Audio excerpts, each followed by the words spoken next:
Smart Business. Banyak pengusaha yang mau masuk dalam segmen bisnis premium brand, tapi nggak tahu gimana caranya atau apa aja sih yang dibutuhkan hingga akhirnya mainnya tipis-tipis nih di bawah sektor UMKM, UKM, tapi sulit untuk bisa naik kelas jadi premium brand yang bisa dikenal banyak orang.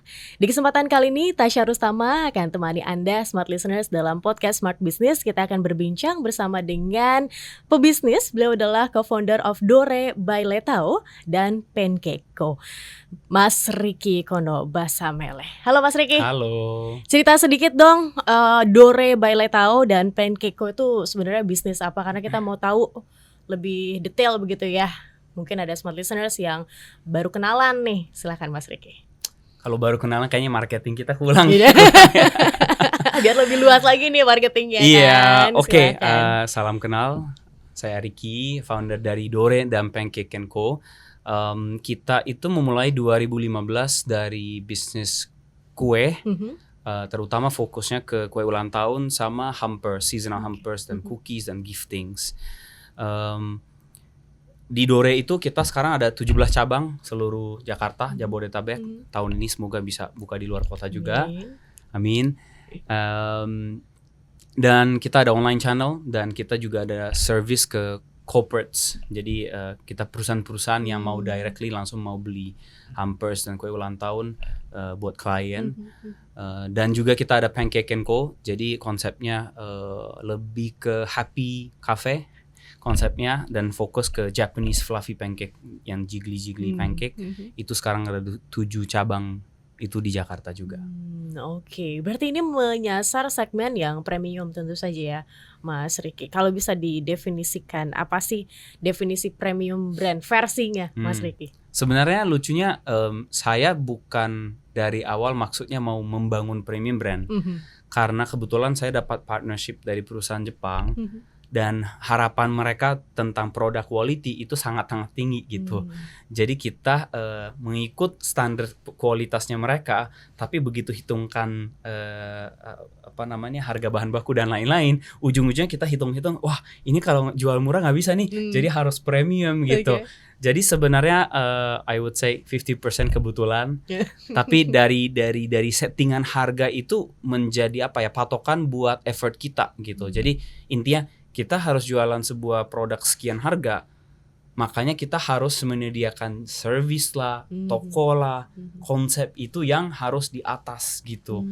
Jadi kalau ditanyain premium brand itu apa, tentunya ya harga mungkin di atas dari standar dibandingkan sama mungkin produk yang mirip-mirip harga di atas, tapi bukan cuma harga tapi mungkin dalam bentuk quality, service, offering, lokasi dan lain-lain itu sesuatu yang di atas dan orang mungkin cenderungan orang ada aspiration gitu. Jadi baju juga ada baju yang 10.000 dan 100.000 dan sejuta. Mungkin quality beda tentunya, tapi mungkin ada beberapa orang ada punya aspirasi kepada premium brand, saya mau pakai baju ini, keren nih. Jadi salah satu tantangan atau challenge di premium brand itu kita selalu harus branding, build the brand. Biar orang melihat kita itu berasanya di atas. Seperti gitu. Ini kan challenging ya, karena kalau misalnya kita mau menyasar segmen atas banyak sih gitu di Indonesia, tapi kan segmented banget begitu, dan mereka pasti juga punya pilihan-pilihan lain nih Mas Ricky. Beda kalau misalnya skupnya UKM, UMKM yang masih kecil, menyasar harga-harga bawah begitu kan. Banyak yang mau begitu kan, ibaratnya sekarang ya suka nggak suka perihal harga produk ini masih jadi perhitungan begitu. Nah, gimana Mas Ricky mengantisipasi itu? Karena ini jadi tantangan premium brand kan. Sebenarnya saya berasa semua segmen itu ada tantangan masing-masing gitu. Kalau premium brand itu bagusnya biarin pun, misalkan contohnya saya naikin harga pun masih ada aja orang nggak peduli, itu oke beli gitu. Nah kalau harga yang murah, misalkan jualan di warung gitu, begitu naikin harga 1.000-2.000 rupiah, orang juga kayak ini naik harga ya gitu kan. Jadi saya nggak bilang which segmen lebih gampang lah intinya. Semua Oke. segmen itu ada tantangan masing-masing. Ya tentunya ada challenge masing-masing, ada strategi masing-masing gitu. Mungkin dari pengalaman saya sih, ya saya udah kebiasaan dengan build the brand yang di premium image gitu. Malah kalau saya ditanyakan bangun brand yang harganya terjangkau dan mass market, saya malah bingung juga. Oh, gimana ya caranya gitu. Saya harus belajar juga. Baik, kalau untuk premium brand sendiri, awal membangun, emang harus punya modal yang dirogohnya nih dalam lagi nih gitu Mas Ricky, atau gimana? Modal. Ya mungkin memang challenge-nya gini. Mungkin contohnya saya pada saat awal mulai dari online tentunya karena paling murah. Tapi begitu mikir premium tentunya harus ada offline. Yes. Karena offline itu orang lebih kayak wah ada tempat gitu kan. Nah bikin toko aja kita harus mikir gimana itu orang lihatnya bagus gitu. Yes. Contohnya mejanya marmer lah, apalah. Gak artinya selalu harus mahal, tapi mungkin harus ada standar yang lumayan tinggi. Nah di situ memang in my opinion kalau main di segmen tertentu harus ada spending, harus ada modal juga. Kalau itu kita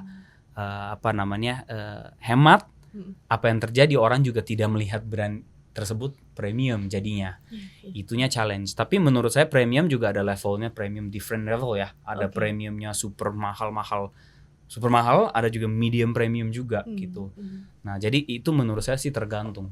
Nah itu biasanya kalau benar-benar hitungkan ada kira-kira budget tertentu yang pas itu ada. Nah itu saya juga selama berjalan belajar juga adjusting apa sih yang budget yang pas gitu. Kalau terlalu murah juga jatuhnya jadi barang murah gitu kan. Itu kelihatannya kayak something's off ya gitu. Oke, persaingannya gimana sih Mas Ricky? Karena kan namanya premium brand nggak cuma sama yang di dalam negeri aja gitu ya kan smart listeners, sama yang dari luar negeri datang ke Indonesia itu juga kan jadi persaingan yang luar biasa nih. Kalau saya bilang malah sekarang persaingan lokal itu lebih challenging daripada persaingan international brand. Karena sekarang lokal aja bagus-bagus. Saya 10 tahun yang lalu mulai bisnis ini, mungkin saya salah satu, bukan pioneer, tapi salah satu brand yang gak banyak lah pokoknya, saingannya gak banyak gitu kan. Yang international brand, lokal brand tapi nuansa atau imajinasi internasional gitu. Banyak orang mikir Dore itu international brand gitu kan, padahal kita bikin lokal. Ya memang ada kerja sama international brand, tapi kita membangun dari Jakarta.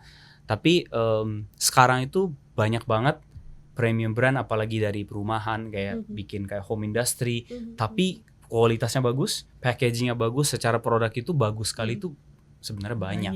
Nah menurut saya secara persaingan saya berasa itu lebih lebih takut sih sebenarnya. Kalau international brand, saya tahu ada costingan yang mereka bayar mungkin royalty atau lain-lain. Menurut saya Indonesia market gak segampang. Awalnya mungkin bisa heboh, tapi belum tentu bisa jalanin setahun 2 tahun long termnya gitu. Itu ya challenge terbesar mungkin. Gimana bisnis bisa sampai 3 tahun, 5 tahun, 10 tahun. Itu yang paling susah. Apalagi kalau tahu premium brand tapi nggak ada tokonya begitu kan ya. Yang maksudnya dari packagingnya banyak. Kalau kita bilang kalau di industri saya sendiri tahu mungkin kecantikan gitu kan. Packagingnya sebenarnya nggak oke-oke banget, tapi harganya tuh bisa selangit begitu. Ini juga terjadi nggak sih di bisnis F&B? Kalau F&B itu challenge-nya orang bisa hitungkan ya, karena semua orang bisa masak kan, kue lah apalah kan.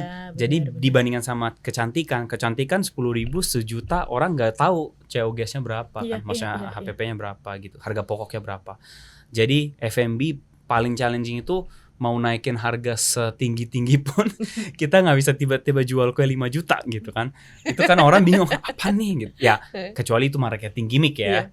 Tapi orang juga tahu apa nih gitu. Tapi kalau kecantikan ada kan brand internasional yang 5 juta, 10 juta apa gitu kan. So of course mungkin F&B industry the biggest challenge itu adalah satu, kita nggak bisa permainkan costingan atau harga yang terlalu abnormal gitu. Kalau fashion kan bisa bikin t-shirt, tapi mungkin cuma di satu dunia ada cuma berapa biji, dipakai oleh siapa gitu. Jadi 10 juta ada aja yang orang beli gitu. Tapi kalau di industri makanan itu kayaknya rada susah menurut saya. Itu yang F&B challenge. Apalagi kalau udah muncul ibu-ibu ya, ini bisa harga segini, mama bisa bikin di rumah. Udah biasa. Udah biasa ya. Udah biasa. Tapi biasanya orang banyak ngomel-ngomel gitu, kalau begitu jadi dekat itu mereka jadi supporter bagus. Ya. Haters itu kan apa namanya, orang yang fans sama kita sebenarnya kan. Iya, benar. Itu mungkin satu poin I can share tuh, kita di perusahaan kita itu ketika ada komplain kita selalu menggunakan itu sebagai, we call it lucky call. Oh. Jadi internally kita anggap itu sebagai kayak sesuatu yang bagus gitu. Jadi semua komplainan apa, sebisa mungkin saya sebagai owner saya yang reply, tapi internally kita juga anggapannya ini kayak sebuah yang teleponnya bagus lah, hoki lah gitu. Kalau enggak kita kan capek. Di namanya bisnis jasa, bisnis produk itu, komplain itu 1000% pasti ada.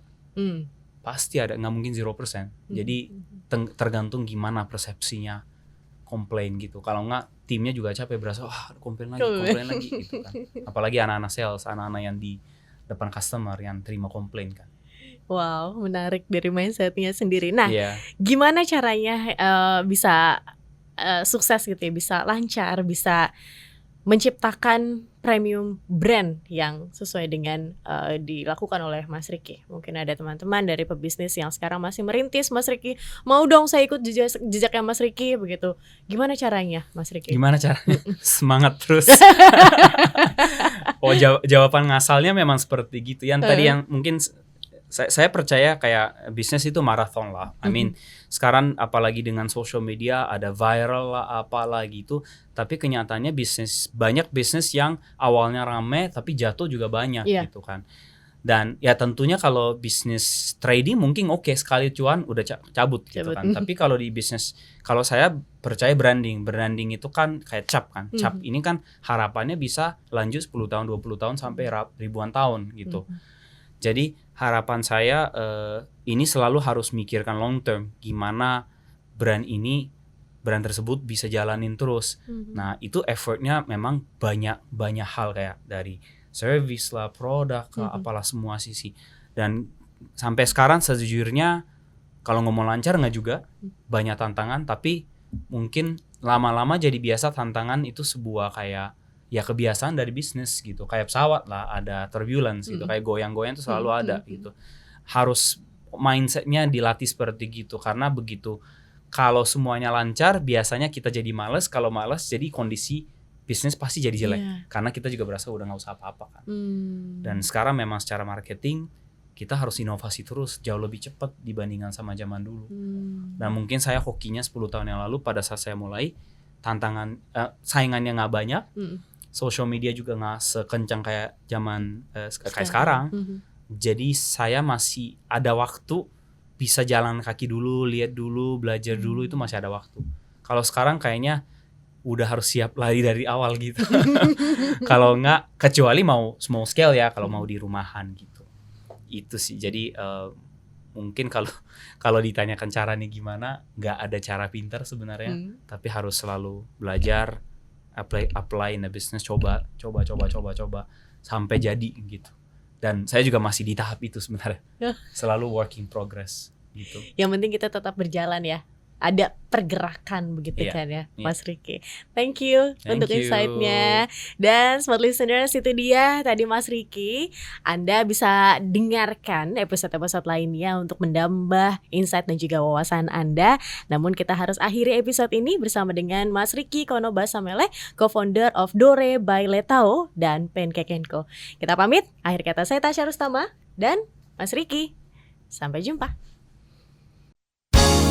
Smart Business. Lead you better.